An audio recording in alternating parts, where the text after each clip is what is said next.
તો આ જે ઓટીપી વાળી સિસ્ટમ છે એ કઈ રીતનું ફ્રોડ ગણાય? તે આપણને માઇન્ડની અંદર એક વસ્તુ પરફેક્ટલી સેટ છે કે આપણે ઓટીપી શેર નથી કરવાની, પણ જે ક્રિમિનલ છે, જે હેકર્સ છે, તે તમારી સાયકોલોજીને સમજે છે, તમારી ઇમરજન્સીને સમજે છે. તો એ કેસની અંદર આપણે કઈ રીતે ઓટીપી અજાણીએ શેર કરી દઈએ છીએ. કોઈ સાથે આવું થયું તો એમને તુરંત કયા પગલાં લેવાથી રિટર્ન પૈસા આવી શકે અથવા ક્યાં કમ્પ્લેન કરી શકાય? એનો હેલ્પલાઇન નંબર પણ છે અને પ્લસ એમની ઓફિશિયલ વેબસાઇટ છે જ્યાં જઈને તમે પહેલાં કમ્પ્લેન કરી શકો છો.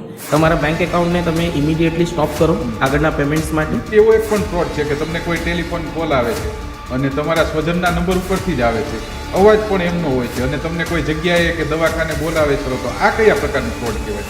આજના સમયની અંદર એવા લોટ્સ ઓફ એઆઈ છે જેને તમે એક વખત એક વોઇસ આપી દો, પછી તમારે એની એ વોઇસમાં જે બોલાવવું છે એ બોલાવી શકાય. તો આમાં એ કઈ ટ્રિક્સ વાપરે છે લોકો આ સાયબર ફ્રોડ કરવાવાળા કે આ રીતના ફ્રોડ થઈ જાય છે? હું તો કહીશ કે આજના સમયમાં અગર કોઈ ઇનોવેટિવ છે, જે ઇનોવેશન થાય છે દુનિયાની અંદર સૌથી હાઈએસ્ટ લેવલ, તો એ ઇનોવેશન ક્રિમિનલ જ કરે છે. કયા પ્રકારની આપણે સાવચેતી રાખવી જોઈએ, કયા પ્રકારના આપણે પાસવર્ડ બનાવવા જોઈએ?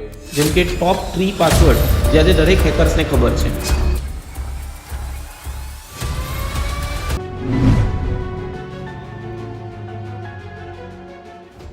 આજના પોડકાસ્ટ એપિસોડમાં આપનું સ્વાગત છે. હું આપનો હોસ્ટ જિગ્નેશ રજોડિયા. આજના આપણા સ્પેશિયલ ગેસ્ટ છે ગણેશ સર, જેઓ વેલોસિસ એજ્યુકેશનના કો ફાઉન્ડર છે, જે સંસ્થા 16 વર્ષથી ચાલે છે અને સાથે સાથે તેઓ ગૂગલ સર્ટિફાઈડ પણ છે અને અત્યાર સુધીમાં 36,000+ સ્ટુડન્ટ અને પ્રોફેશનલને ટ્રેનિંગ આપી ચૂક્યા છે. કેમ છો ગણેશભાઈ? બસ એકદમ ફર્સ્ટ ક્લાસ. અત્યારે તમે આ ડિજિટલ યુગ સાથે જોડાયેલા છો અને એટલા માટે હું એક સવાલ કરીશ કે આખી દુનિયા અત્યારે ડિજિટલમાં ચાલે છે, તો એના ફાયદા શું છે અને ગેરફાયદા શું છે? જેમ આપણને ખબર જ છે કે દરેક કોઈનના બે સાઈડ તો હોય જ છે, એટલે એવું નથી કે ફક્ત આ ડિજિટલ ટેકનોલોજી સાથે જ છે. આપણે કાર ડ્રાઇવિંગ કરીએ યા પછી હોટલ્સમાં આપણે લાઈક ડિનર માટે જઈએ, દરેક વસ્તુમાં પ્લસ અને માઇનસ પોઈન્ટ તો રહેલા જ છે. એમ ડિજિટલ વર્લ્ડની અંદર જે અત્યારે સૌથી પોપ્યુલર છે, જે બધા માટે એક આપણે કહી શકીએ કે ડિજિટલ ક્રાઇમ જે છે તેના પર આપણે ચર્ચા કરીએ, જેમાં ઘણા બધા મેસેજીસ છે જે આપણે વ્યુઅર્સને આપીશું અને ઘણી બધી ટિપ્સ અને ટ્રિક્સ છે જેનાથી આપણે કઈ રીતે ડિજિટલ ક્રાઇમથી બચી શકીએ. બરાબર. તો એના ઉપર આપણે ચર્ચા કરીશું. તો અત્યારના ટાઈમમાં જે આ ડિજિટલ ફ્રોડ થાય છે, તો એ કયા પ્રકારના વધારે અત્યારે ટ્રેન્ડમાં ચાલતા હોય એવા ફ્રોડ છે? એમાં ટ્રેન્ડમાં સૌથી વધારે અત્યારે છે તો એ છે ડિજિટલ અરેસ્ટ, જે અત્યારે વધારે ટ્રેન્ડમાં છે. અને આ ડિજિટલ અરેસ્ટ નામનો જે કોન્સેપ્ટ છે એની અંદર જે ફ્રોડ્સ થાય છે એ નાના મોટા ફ્રોડ્સ નથી થતા. એ ફ્રોડ્સ ટોપ લેવલના હોય છે, જે આગળ કોઈના 50-60 હજાર કે લાખ રૂપિયો નથી જતો, ત્યાં કરોડ્સમાં ડીલ્સ થાય છે અને કરોડ્સમાં ફ્રોડ્સ થતા હોય છે. અત્યારે રિસેન્ટ એક બેંગ્લોરનું એક્ઝામ્પલ છે, જે આગળ જે ટોપ ઇન્ડસ્ટ્રીયાલિસ્ટ છે, મીન્સ કે એમની પાસે ટેકનોલોજીનું નોલેજ છે, એજ્યુકેટેડ છે, છતાં પણ એમની સાથે 3.5 કરોડનું જે ફ્રોડ્સ થયું ડિજિટલી અરેસ્ટ કરીને. અમને 4 દિવસ સુધી ડિજિટલી અરેસ્ટ રાખ્યા.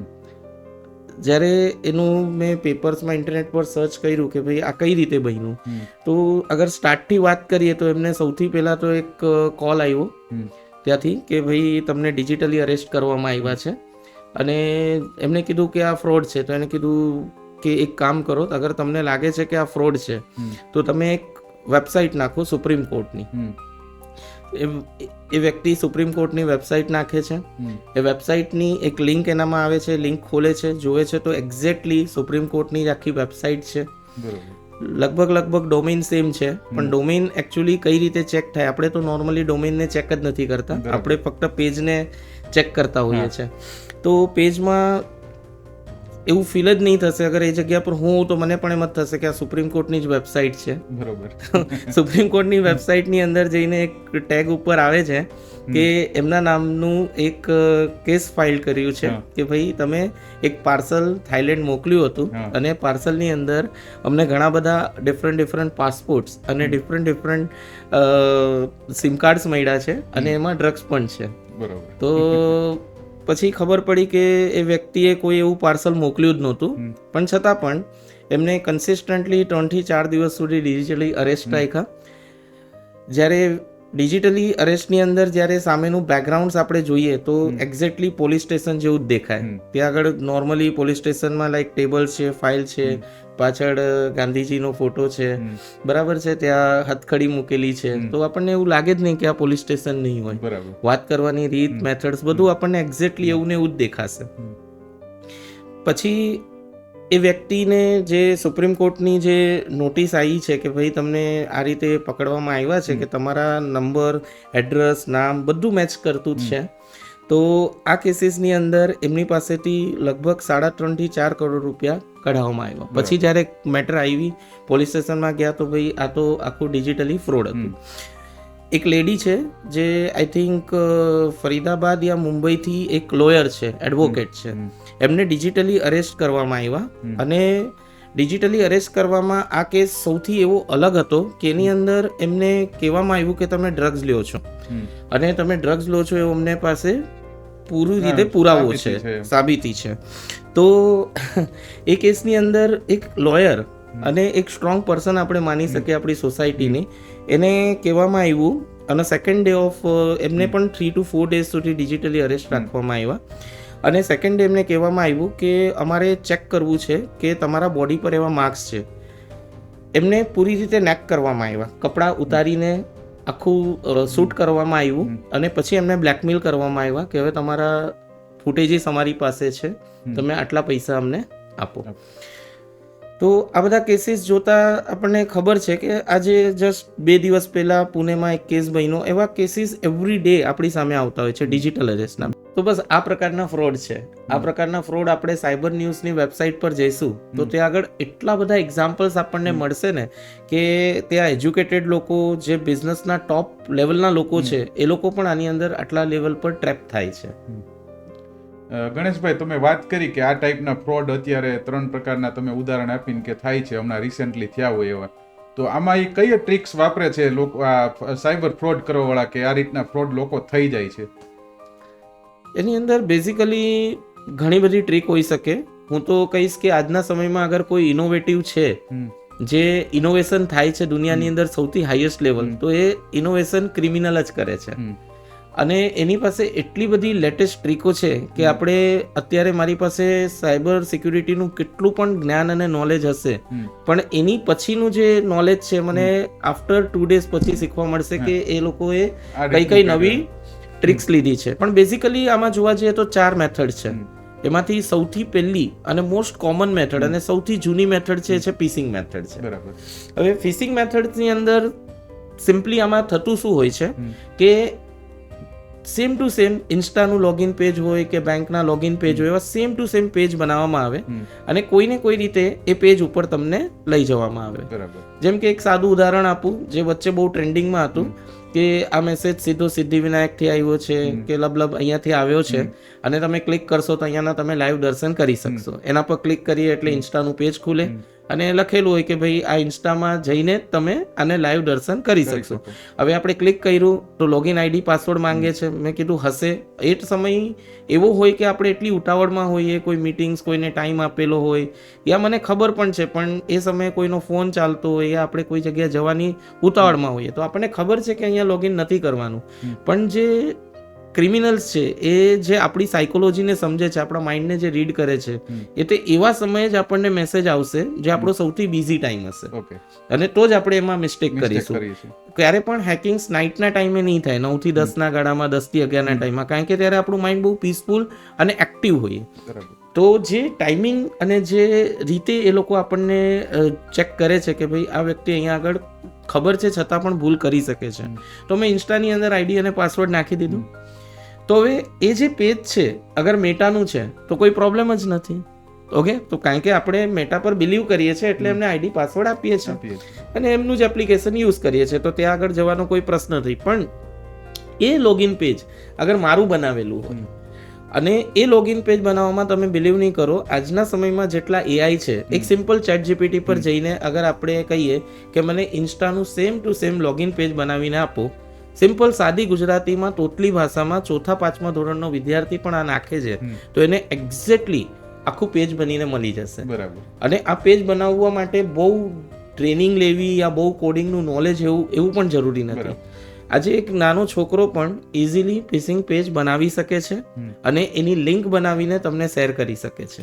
અને તમે આઈડી પાસવર્ડ નાખો એટલે એ આઈડી પાસવર્ડ સીધો એ વ્યક્તિ પાસે પહોંચી જાય છે. વાયા એક્સેલ શીટ હોય કે વાયા કોઈ પણ ડેટાબેઝ નાનું એવું મેન્ટેન કરીને એ ઇઝીલી એ ડેટાઝને એક્સેસ કરી શકે છે. તો આ થઈ ગયું સૌથી પહેલું ફિશિંગ મેથડ. ગણેશભાઈ, અત્યારે દર્શકોને અને મને પણ ખ્યાલ છે ત્યાં સુધી હમણાં કંઈક ઇન્વિટેશન વાળું આવ્યું છે કે ઇન્વિટેશનની લિંક આવે, તમે ખોલો એટલે તમારી સાથે ફ્રોડ થાય. તો આ કયા પ્રકારનું ફ્રોડ કહેવાય? અને સિમ્પલ અને સાદી ભાષામાં, દેશી ભાષામાં હોય તો ફિશિંગ મેથડ છે. બરાબર. તો ફિશિંગ મેથડ જે છે એની અંદર આપણે એઝ ઇટ ઇઝ જે ઓફિશિયલ વેબસાઇટ હોય, ઓફિશિયલ લોગિન પેજ હોય એનું સેમ ટુ સેમ પેજ આપણે બનાવતા હોઈએ અને એની એક લિંક બનાવી દઈએ યા ક્યુઆર એકચ્યુઅલી લિંક જ છે, બટ ક્યુઆર હોય કે પછી એક લિંક હોય જેને આપણે ક્લિક કરીએ યા સ્કેન કરીએ તો આપણે એ સાઇટ ઉપર ચાલ્યા જઈએ. પણ એકચ્યુઅલમાં એ સાઇટ ઓફિશિયલ છે કે નહીં એને ચેક કરવા માટે એ પેજ પર આપણે જોશું તો આપણને નહીં ખબર પડશે કે ઓફિશિયલ છે કે ફેક છે. તો એનો જે યુઆરએલ હોય છે ઉપર એ ક્યાંક ને ક્યાંક કંઈક ને કંઈક રીતે ઓફિશિયલ આઈડીથી અલગ હોય. જેમ કે www.instagram.com, તો ઇન્સ્ટાગ્રામનો મે બી સ્પેલિંગ ખોટો હોય યા કેપિટલ સ્મોલ કરેલું હોય યા Instagram 001.com લખેલું હોય, તો એ ડોમેનથી આપણે ખબર પડી શકે છે કે ભાઈ આપણે જે આ લોગિન કે આપણા ક્રેડેન્શિયલ નાખી રહ્યા છે તે ક્રેડેન્શિયલ આપણે એ જગ્યા પર નહીં નાખવા જોઈએ જે ફેક આઈડી છે. અગર સપોઝ એ પેજ મેટાનું બનાવેલું છે તો પછી આપણે લોગિન આઈડી પાસવર્ડ નાખશું તો મેટામાં જશે, વેરીફાઈ થશે, આપણું એકાઉન્ટ ખુલી જશે. બટ સપોઝ અહીંયા આગળ આ પેજ મારું બનાવેલું છે, ઓકે, તો આ પેજમાં તમે આઈડી અને પાસવર્ડ નાખશો તો એક એરર આવશે અને પેજ બંધ થઈ જશે. તમને લાગશે હશે કંઈ કે તમને એવું કંઈ ફીલ નહીં થશે કે અહીંયા કોઈ મારી સાથે ફ્રોડ થઈ રહ્યું છે, ખબર નહીં પડશે અને પેજ બંધ થઈ જશે એરર આવીને. પણ એ જે આઈડી પાસવર્ડ તમે નાખ્યો છે એ આઈડી પાસવર્ડ એક્ઝેક્ટલી મારી પાસે આવશે કારણ કે એ પેજ મેં બનાવેલું છે. તો આ પ્રકારને મેથડ્સને આપણે ફિશિંગ મેથડ કહી શકીએ છીએ. બરાબર. ગણેશભાઈ, અત્યારે હું હોત ને ઉત્સુક છું કે અત્યારે ફ્રોડ ઘણા થશે તો નવા નવા ક્વેશ્ચન તમને પૂછીએ તો અમારા દર્શકોને પણ જાણવા મળે કે કેટલા પ્રકારના અત્યારે ફ્રોડ થાય છે.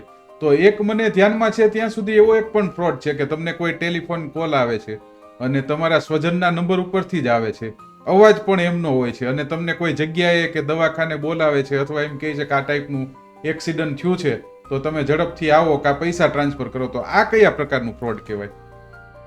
રિસેન્ટલી અત્યારે દિલ્હીનો જ એક કેસ છે જે 1 વર્ષ જેવું થઈ ગયું હશે એ કેસને. ત્યાં આગળ એના પપ્પાને એક ફોન આવે છે કે ભાઈ હું આ કંપનીથી વાત કરું છું અને કંપનીથી ડિટેલ્સ લેવા માટે કે તમને લાઈક પ્રાઇઝ મળવાની છે, આમ છે એમ છે, એવી રીતે કરીને એમને ફાધર્સને કોલ આવે છે. હવે ફાધર્સને કોલ આવે છે, એમના ફાધર્સ લાગ્યું કે આવા કોલ્સ તો ઘણા બધા આવતા હોય છે, આવ્યા પ્રાઇઝ જોઈએ છે, એમને ના પાડી દીધી, ઓકે. હવે એ સમય પર એ જે હેકર્સ હતો, એ જે ક્રિમિનલ હતો, એણે એમના ફાધરનો વોઇસને રેકોર્ડ કરી લીધો. બરાબર. હવે આજના સમયની અંદર એવા લોટ્સ ઓફ એઆઈ છે જેને તમે એક વખત એક વોઇસ આપી દો પછી તમારે એની એ વોઇસમાં જે બોલાવવું છે એ બોલાવી શકાય છે. કોપી કરી લે તમારે. યસ, કોપી કરી લેશે. અને અગર હું આપું 11 લેબ્સ એક એક્ઝામ્પલ, ઓકે, તો એની અંદર અગર એ વોઇસ હું નાખી દઉં છું અને એ વોઇસને ક્લોનિંગ કરી દઉં છું ઇન સિમ્પલી, તો મારે જે કાંઈ પણ સામેવાળા વ્યક્તિને ફોન ઉપર બોલાવવું છે, હું જે પણ બોલું છું, મારો અવાજ અહીંયાથી 11 લેબ્સમાં જશે, મીન્સ એઆઈ પાસે જશે ને એ સામેવાળા વ્યક્તિને એમના ફાધરનો અવાજ સંભળાશે. અહીંયા સુધી તો ઓકે. પણ સેકન્ડ થિંગ થઈ શકે છે, જે કોલર આઈડી છે, મીન્સ જે નંબરથી કોલ આવે છે એને પણ રિપ્લેસ કરી શકાય છે. એવા પણ લોટ્સ ઓફ એઆઈ અને એવા લોટ્સ ઓફ એપ્લિકેશન્સ અત્યારે માર્કેટમાં બહુ ઇઝીલી અવેલેબલ છે કે જે નંબર પપ્પાનો છે એ જ નંબરથી એ હેકર્સ એમની ડોટર્સને કોલ કરી શકે છે. બરાબર. અને એ કેસની અંદર લાસ્ટમાં એ જાણવામાં આવ્યું કે એ હેકર્સે એમના પપ્પાના સેમ આઈડીથી છોકરી જુએ છે, ડોટર જુએ છે કે મારા મોબાઈલ ઉપર પપ્પાનો ફોન છે, નંબર સેમ છે, જ્યારે વાત કરે છે ત્યારે વોઇસ પણ સેમ છે. હવે આ કેસની અંદર બિલીવ કરવું બહુ અઘરું છે કે આ પપ્પાનો ફોન કેવી રીતે હોઈ શકે. અને પપ્પાએ છોકરીને કહે છે કે પાર્કિંગમાં આવો, તો એ છોકરીને એક સેકન્ડ માટે તો લાગ્યું કે ભાઈ પાર્કિંગમાં પપ્પા શું કામ બોલાવતા હશે, આવી રીતે તો કોઈ દિવસ પપ્પાએ નથી બોલાવ્યો. પણ ફરીથી એ છોકરી ફોન કટ કર્યા પછી સેમ નંબર પર કોલ બેક કરે છે કે પપ્પા પાર્કિંગમાં મને શું કામ બોલાવો છો. તો પપ્પાએ કીધું મેં તને એક વખત કીધું, તને ખબર નથી પડતી, મેં તને કીધું આવ એટલે આવવાનું છે. તો હવે પપ્પાના વર્ડને અને ડરને કારણે છોકરી પાર્કિંગમાં જાય છે, પણ હકીકતમાં તે ફાધર નથી હોતા. બરાબર.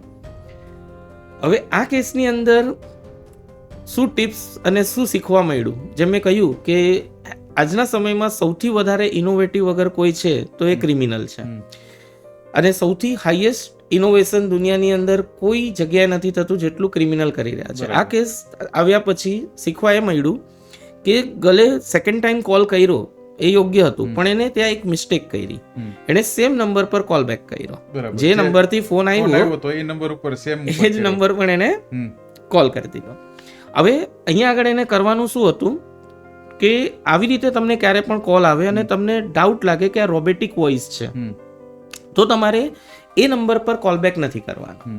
તમારે ડાયલ પેડ પર જવાનું છે અને પપ્પાનો નંબર તમને યાદ છે, તમે નંબર ડાયલ કરો અને કોલ કરો અને કન્ફર્મ કરો પપ્પા થોડીક વાર પહેલા તમારો જ કોલ હતો. તો અગર તમે ડાયલ કરો છો એ નંબરને તો એ હેકર પાસે નહીં જશે, કારણ કે જ્યારે હેકર તમને કોલ કરે છે તો એ નંબર એકચ્યુઅલી વર્ચ્યુઅલ હોય છે. એ નંબર પર ક્લિક કર્યા પછી ફરીથી કોલ રિટર્નલી એ હેકર પાસે જ જતો હોય છે, પણ જ્યારે તમે ડાયલ કરો છો નંબરને તો હેકર પાસે નથી જતો હતો. બસ આટલી નાની એવી ટિપ્સ અગર આપણે સમજી જઈએ તો આપણે ઘણા મોટા પ્રોબ્લેમ્સથી બચી શકીએ છીએ. આપણે આ વાત થતી હતી તો મને અત્યારે એક કિસ્સો મને બીજો એક યાદ આવ્યો. અમારા મિત્ર સાથે જ એક સાથે ફ્રોડ થયું હતું કે એને કોઈ કુરિયર આવવાનું હતું પાસબુક કે ચેકબુકનું એવું કંઈક હતું. એટલે એને એમ હતું કે આ મેસેજ અત્યારે જે આવ્યો અને ફોન આવ્યો એ કુરિયર વાળાનો હશે, એટલે એને ઓટીપી આપ્યો એટલે એના બેંક ખાતામાંથી 50,000 ઉપડી ગયા. તો આ જે ઓટીપી વાળી સિસ્ટમ છે એ કઈ રીતનું ફ્રોડ ગણાય? ઓટીપી એક એવી વસ્તુ છે કે જેના પર મને સાંભળીને ઘણી વખત બહુ હસવું આવતું હોય. આપણે હંમેશા એક મેસેજ સાંભળીએ કે આપણને ફોન આવે ત્યારે કોલર રિંગ ઉપર પણ આપણને સંભળાય કે કોઈને આપણે ઓટીપી આપવો નહીં, ડોન્ટ શેર ધ ઓટીપી. પણ આ એક બહુ મોટો જોક્સ છે. જોવા જઈએ તો આજના સમયમાં હરેક વ્યક્તિને ખબર છે આપણે ઓટીપી શેર નથી કરવાનો, અને દરેક વ્યક્તિને ખબર જ છે, રાઈટ? તેમ છતાં ઓટીપી શેર તો થાય જ છે, બરાબર છે. હવે કોઈ આવીને મને કહેશે કે સર તમારો ઓટીપી આપો ને, તો હું એને જઈને નહીં કહીશ હા લઈ લે મારો ઓટીપી. આપણે સામેથી તો એને આપવાના નથી, આપણને ખબર છે કે ભાઈ ઓટીપી આપણે શેર નથી કરવાનો, પણ છતાં ઓટીપી શેર થાય છે. તો એવા ઘણા બધા આજના સમયમાં કિસ્સા છે, અને સૌથી હાઈએસ્ટ કિસ્સા અગર આપણે સાયબર ન્યૂઝ ચેનલ ઉપર જોઈશું ઓનલાઈન તો સૌથી હાઈએસ્ટ કિસ્સા ઓટીપીના જ છે. ઓટીપીને આપણે 4 થી 5 રીતે આપણને માઇન્ડની અંદર એક વસ્તુ પરફેક્ટલી સેટ છે કે આપણે ઓટીપી શેર નથી કરવાનું. પણ જે ક્રિમિનલ છે, જે હેકર્સ છે, તે તમારી સાયકોલોજીને સમજે છે, તમારી ઇમરજન્સીને સમજે છે. તો એ કેસની અંદર આપણે કઈ રીતે ઓટીપી અજાણીએ શેર કરી દઈએ છીએ. સપોઝ એક એક્ઝામ્પલ હું તમને આપીશ કે મારો એક ફ્રેન્ડ હતો જેને ઇમરજન્સીની અંદર એક કાર બુક કરવાની હતી. તો એણે ગૂગલ પર ટાઈપ કર્યું કે સૌથી ચીપેસ્ટ કાર માટેનો નંબર્સ મને આપો. તો ગૂગલને પાસે સર્ચ કર્યું, એની પાસે એક નંબર આવ્યો, એ નંબર પર કોલ કર્યો. તો એ નંબર પર કહ્યું કે અમે તમને એક લિંક મોકલીએ છીએ, એ લિંક ઉપર તમે પેમેન્ટ કરી દો 100 રૂપીસ, પછી બાકીનું આખા દિવસનું જે પેમેન્ટ થશે તે ડ્રાઈવરને આપી દેજો. એક 100 રૂપીસ તમે કન્ફર્મેશન માટે અત્યારે પેમેન્ટ કરી દો. એક લિંક આવી પેમેન્ટ કરવા માટે, તો એ યુપીઆઈ લિંક નહોતી, એ ઓનલાઈન બેંક ટ્રાન્સફર હતું. હવે જ્યારે બેંક ટ્રાન્સફર આવે ત્યારે એની પાસે બધી ડિટેલ્સ પહોંચતી હોય, એકાઉન્ટ નંબરથી લઈને એફસી કોડથી લઈને ટોટલ વસ્તુ પહોંચતી હોય. એટલે નોર્મલી જ્યારે ઓટીપીના જે ક્રાઇમ જેટલા થતા હોય એની અંદર નોર્મલી યુપીઆઈથી વધારે એ લોકો પ્રેફર કરતા હોય ઓનલાઈન બેન્કિંગ ટ્રાન્ઝેક્શન. બરાબર. તો આ કેસની અંદર એ જાણવા મળ્યું, એ નવું શીખવા મળ્યું કે એણે જ્યારે એ પેમેન્ટ કર્યું 100 રૂપીસનું તો એમાં એરર આવી. તો એને કહ્યું કે યાર તમારા પેમેન્ટ સિસ્ટમમાં તો એરર આવે છે, અને એ ભાઈને લેટ થતું હતું, એમને જલ્દીથી નીકળવું હતું, બીકોઝ એમની પાસે એક જ દિવસ હતો અને થ્રુ આઉટ આખું ફરવાનું હતું. તો એ કેસીસની અંદર એમને એરર આવી. તો એમને કહ્યું કે એવું બને જ નહીં, અમારા લિંકમાં કોઈ દિવસ પ્રોબ્લેમ નહીં હોય. તો એમણે ગૂગલ મીટનું એક લિંક મોકલી કે તમે અમને એક કામ કરો, તમારી સ્ક્રીન શેર કરો, રાઈટ? હવે સ્ક્રીન શેર કરી તો એને કીધું હશે, તો એને ખબર છે કે મારે ઓટીપી નથી આપવાનો, પણ એને એ નથી ખબર કે મારે સ્ક્રીન પણ શેર નથી કરવાની. તો પછી એ લિંક ઉપર ક્લિક કર્યું તો લિંક ઓપન થઈ ગઈ. તો પેલા સામેવાળાએ કીધું થાય તો છે ઓપન, ચલો ફટાફટ ડિટેલ નાખો. તો એણે ફટાફટ બધી ડિટેલ નાખી, એક ઓટીપી આપ્યું, ઓટીપી પણ નાખી દીધો. અને એ ઓટીપી નાખવા જાય છે પેલા એનામાં એકાઉન્ટમાંથી એક મેસેજ આવે છે કે 40,000 માઇનસ. હવે અહીંયા આગળ એને ઓટીપી નથી આપ્યો, પણ શું કર્યું, આખી સ્ક્રીન શેર કરી દીધી. હવે જે 100 રૂપીસનું પેમેન્ટ કરવા માટે જે ઓટીપી આવ્યો હતો એ હતો જ નહીં એકચ્યુઅલી. ત્યાં આગળ જે હેકર્સ બેઠો હતો એને ઓલરેડી 40,000નો ઓટીપી એનામાં નાખ્યો, અને જે ગૂગલ મીટ દ્વારા જે સ્ક્રીન શેર થઈ હતી, જે ઓટીપી આવ્યો એટલે એને ત્યાં વ્યૂ થઈ ગયો. હવે સમજે ત્યાર લગી કોલ કટ કરી દે છે ફટાફટ કે ભાઈ મારામાં 40,000 ગયા, હવે તમારામાંથી 40,000 જાય તો તમે પહેલું એક્શન શું કરશો કે ફટાફટ ડિવાઇસને ઓફ કરી દેશો. હવે ઓફ કર્યો પછી પાછો એ નંબર પર કોલ કરે છે કે ભાઈ મારા એકાઉન્ટમાંથી 40,000 રૂપીસ તમે લોકોએ ફ્રોડ કર્યો છે, હું પોલીસમાં કમ્પ્લેન્ટ કરીશ. તો એ ઓફિસર કહે કે ના, એવું તો પોસિબલ જ નહીં થાય, અમે અહીંયાની એકદમ બ્રાન્ડેડ કંપની છે, અમે ફ્રોડ કેવી રીતે કરી શકીએ, એક કામ કરીએ, તમારી સાથે ફ્રોડ થયું છે. અને જ્યારે સેકન્ડ ટાઈમ આપણે કોલ કરીએ ને હેકરને, એ આપણી સાથે બહુ પ્રેમથી જ વાત કરશે. એ એક પણ સેકન્ડ તમને એવું નહીં કહેશે કે તમે રોંગ બોલો છો. એ કહેશે બની શકે હું એક કામ કરું છું, આ અમારો કંપનીનો સૌથી મોટો ઇસ્યુ કહી શકીએ કે અમારી ઇમેજ ખરાબ થઈ શકે છે આ કેસીસથી, હું કરું છું એક કામ કરું, મારા સિનિયરને એક ફોન આપું છું. તો એક ડાયવર્ટ કરે છે એના સિનિયરને કોલ.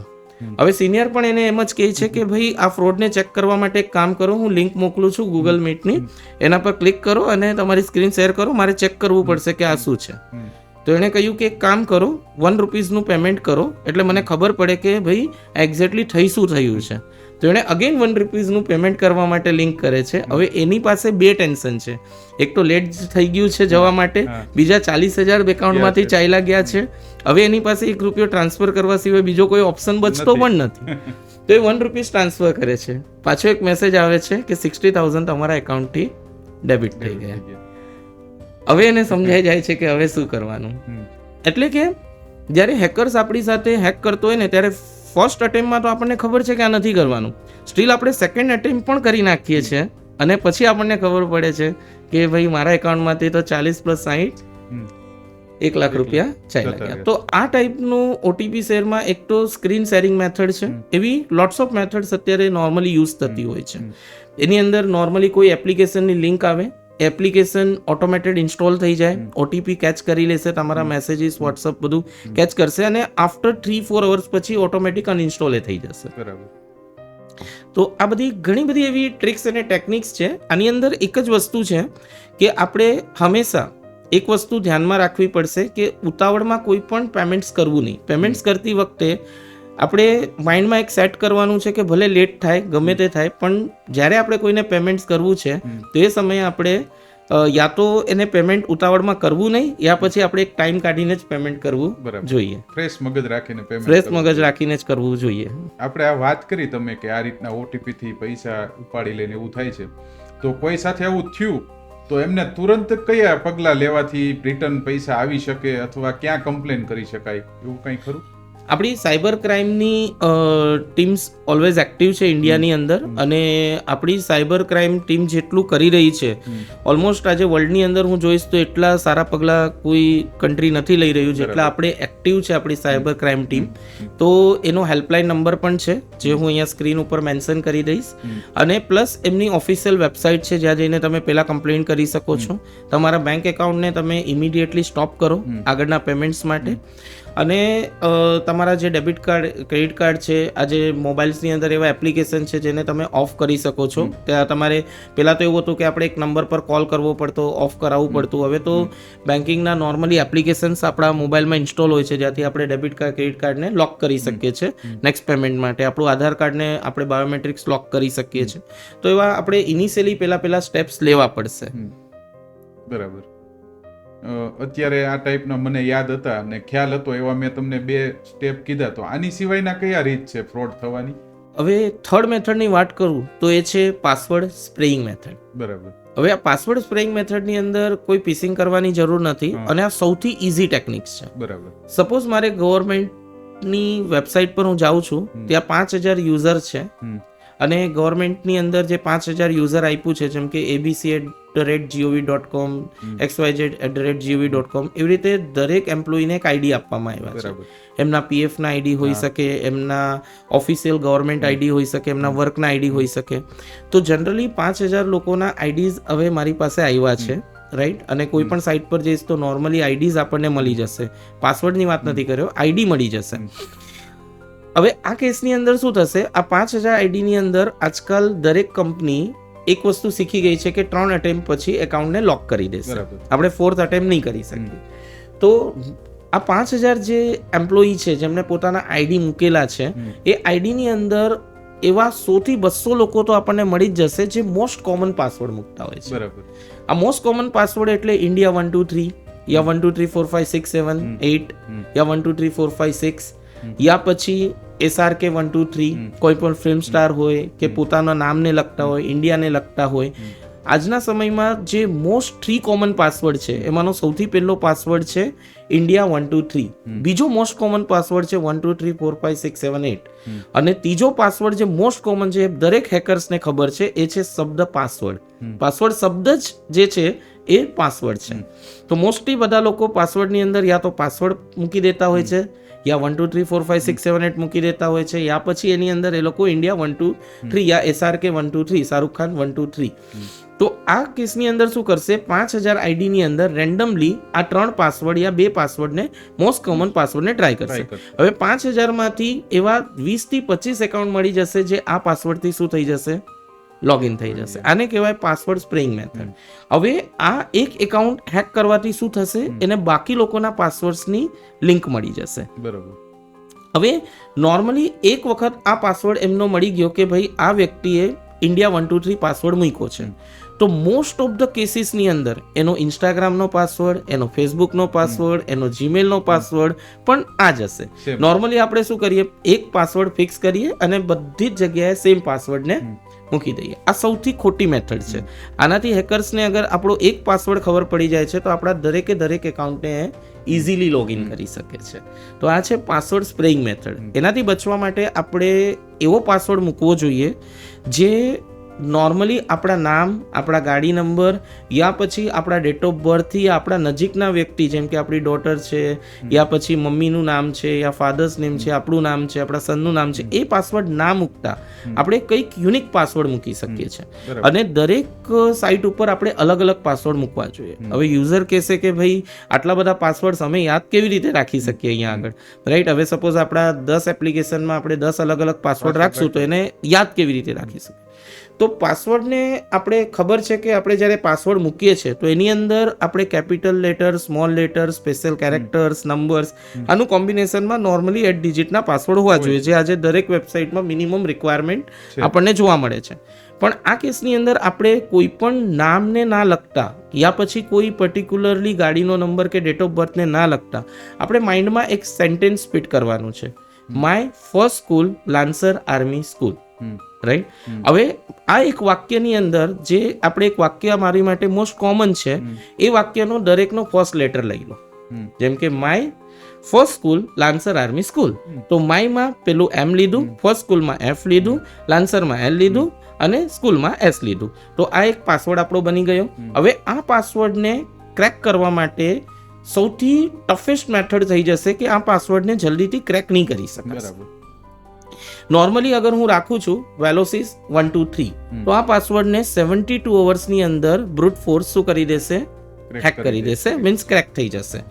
અગર હું નાખું છું સપોઝ કે ગણેશ 1985, આની અંદર મારું નામ અને એક બર્થ ડેટ આવી ગઈ, તો આ પાસવર્ડને વિધિન 28 અવર્સની અંદર ક્રેક થઈ જશે.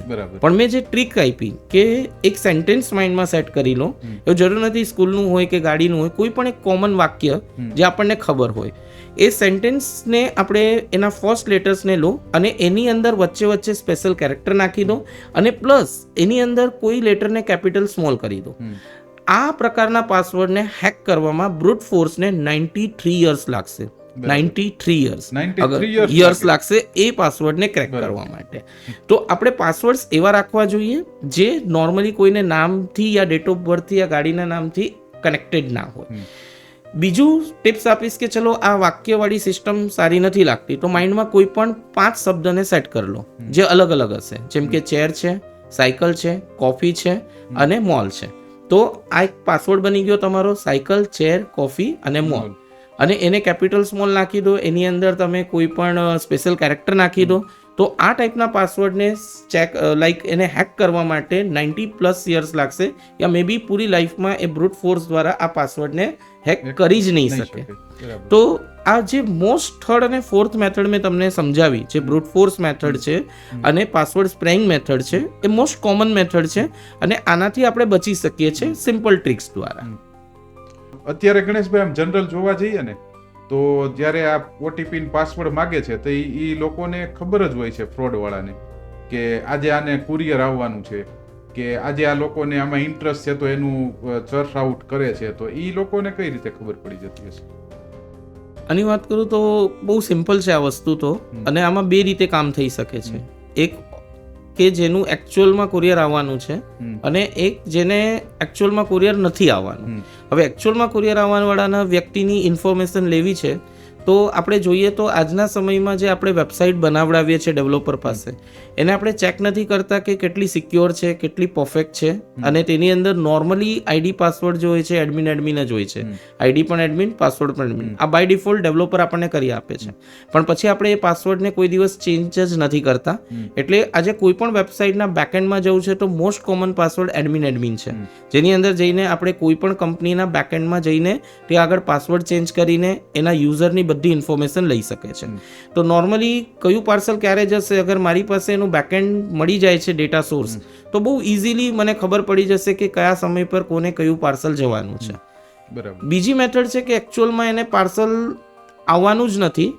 જેમ કે મેં કહ્યું, ડોક્ટર્સ છે જેને સૌથી હાઈએસ્ટ કુરિયર્સ આવતા હોય છે, ગિફ્ટ આવતા હોય છે.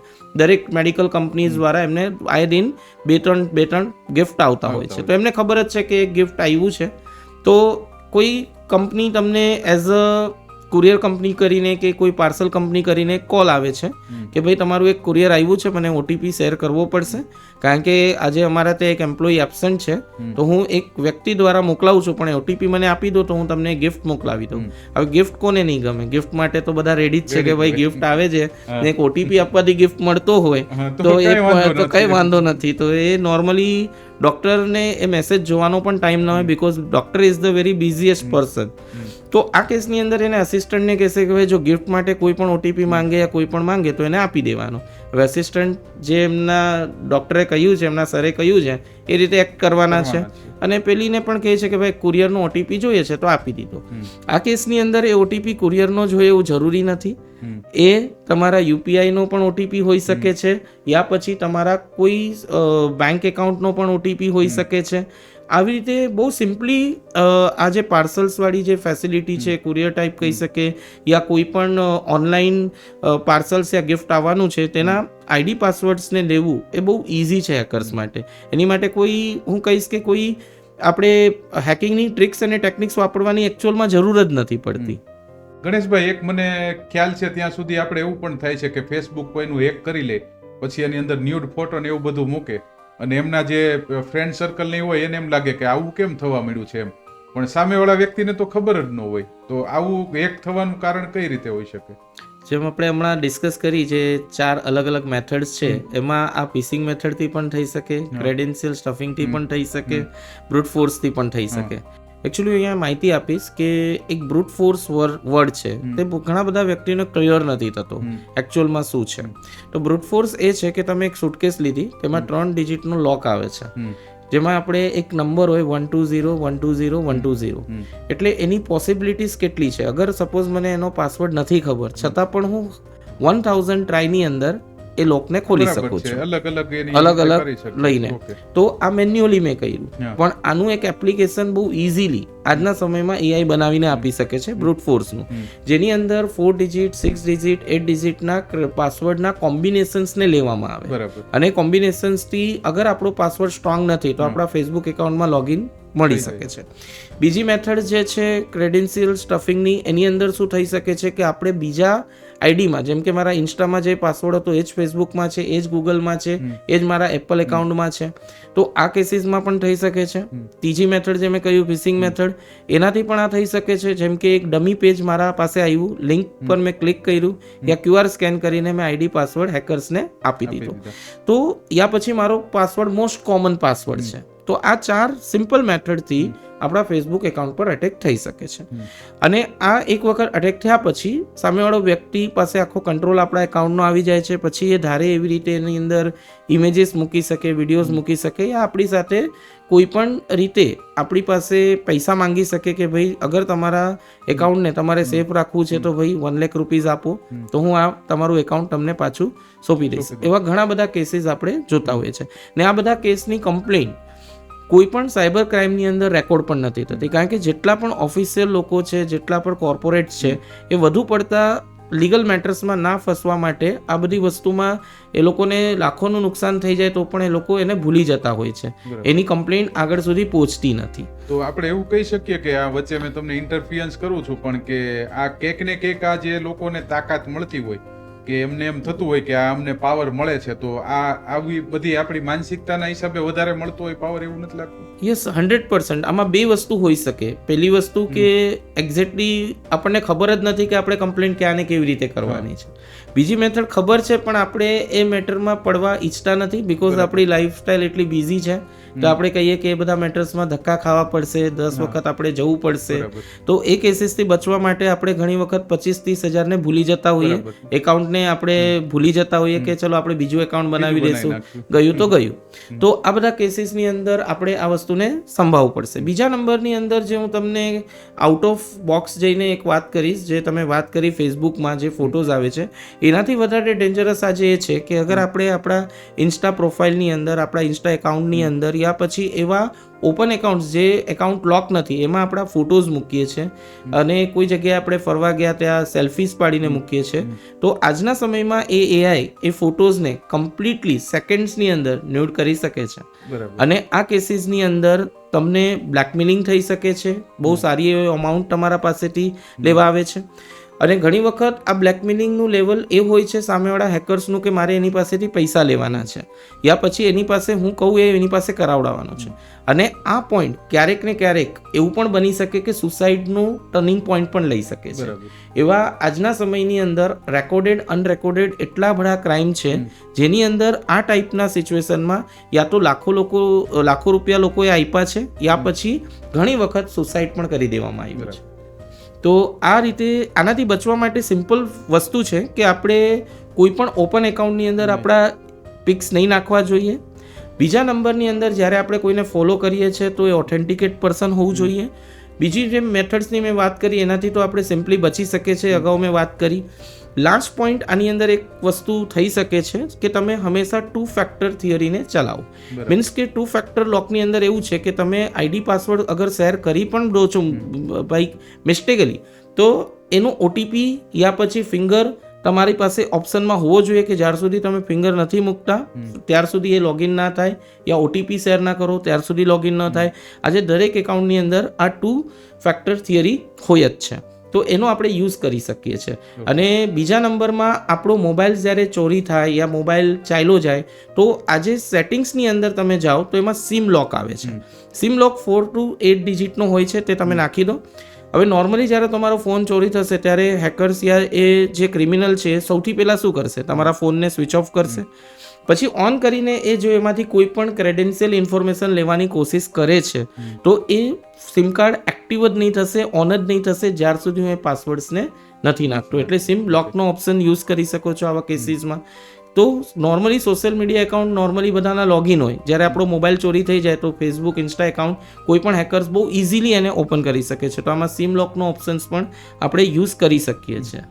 ગણેશભાઈ, એક તમે આ જે કહો છો એના ઉપરથી એવું લાગે છે કે આવું કંઈ ફેસબુકની અંદર કોઈનું હેક થઈ ગયું હોય અથવા તો કોઈ એમના ફોટા એ રીતના મૂકવા મળ્યા હોય કે એને કોઈ બ્લેકમેલ કરતું હોય કે એને માનસિક એટલું ટોર્ચર થતું હોય, તો એમને કયો પહેલો ઉપાય કરવો જોઈએ કે એમાંથી બહાર નીકળી શકે?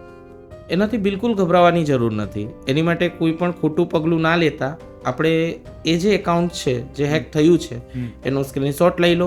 તમારી પાસે તમારા દરેક ફોલોવર જે તમારા છે એના નંબર્સ, કોન્ટેક્ટ ડિટેલ હશે જ. એમને તમે પર્સનલી મેસેજ કરીને ચેતવી દો કે ભાઈ તમે આ એકાઉન્ટ સાથે કોઈ પણ ડીલ ના કરતા, એકાઉન્ટને પોસિબલ હોય ત્યાં સુધી અનફોલો કરી દો.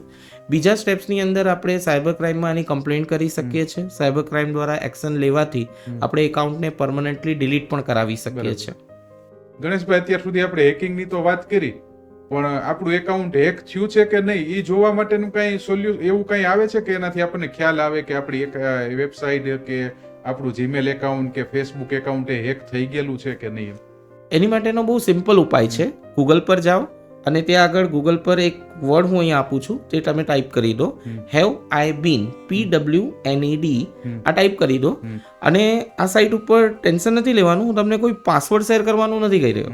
અહીંયા તમારી જીમેલ આઈડી હોય કે કોઈ પણ આઈડી હોય એને અહીંયા ટાઈપ કરી દો યા કોપી પેસ્ટ કરી દો અને ત્યાં આગળ સર્ચ પર ક્લિક કરો.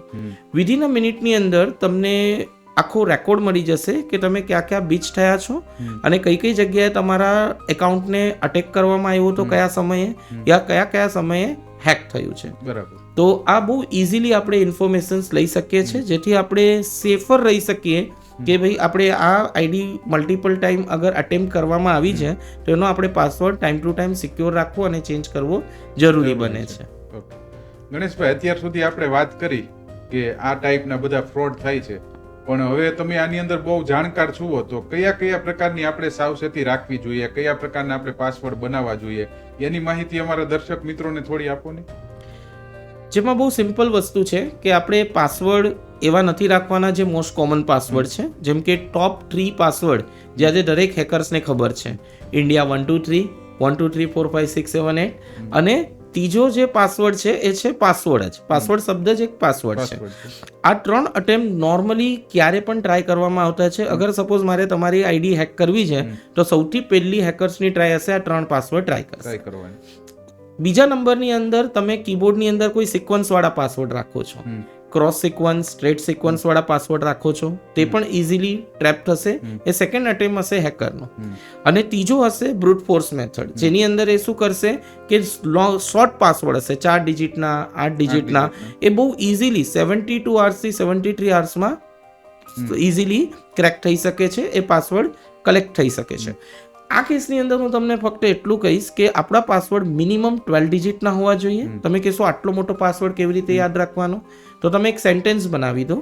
સપોઝ એક્ઝામ્પલ મારી પહેલી સ્કૂલ છે લાન્સર આર્મી સ્કૂલ, તો હું એવી રીતે કહી શકું કે my first school Lancer army school.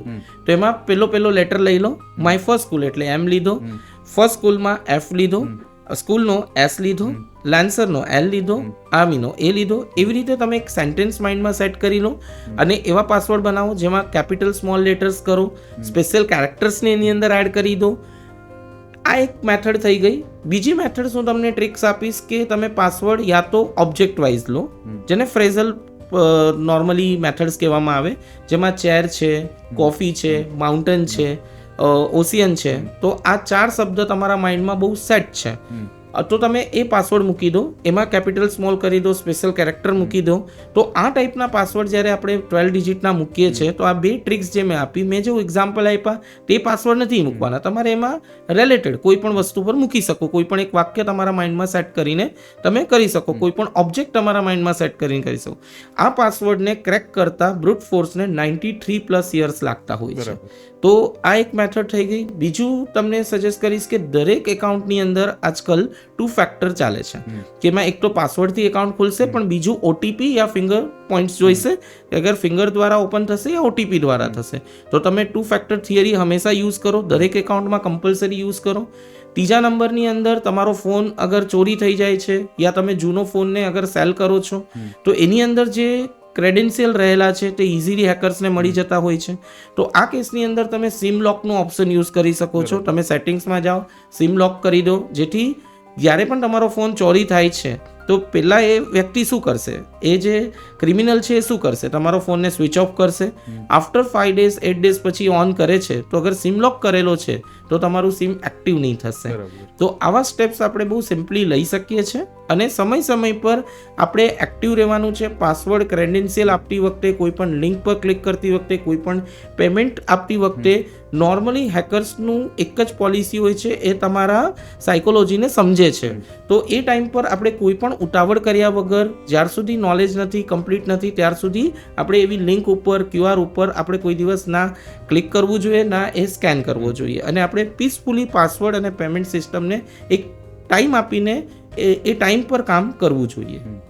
Ganeshbhai, અત્યાર સુધી આપણે ઘણી સારી ચર્ચા કરી. સાયબર ફ્રોડ કઈ રીતે થાય છે, એના માટે કયા કયા ધ્યાન રાખવા જોઈએ, અને અમારા દર્શક મિત્રોને બહુ સરસ તમે માહિતી આપી કે કયા ટાઈપના પાસવર્ડ બનાવવા જોઈએ, કઈ ટાઈપની લિંક આવે તો તમારે બહુ ખાસ ધ્યાન રાખવું જોઈએ.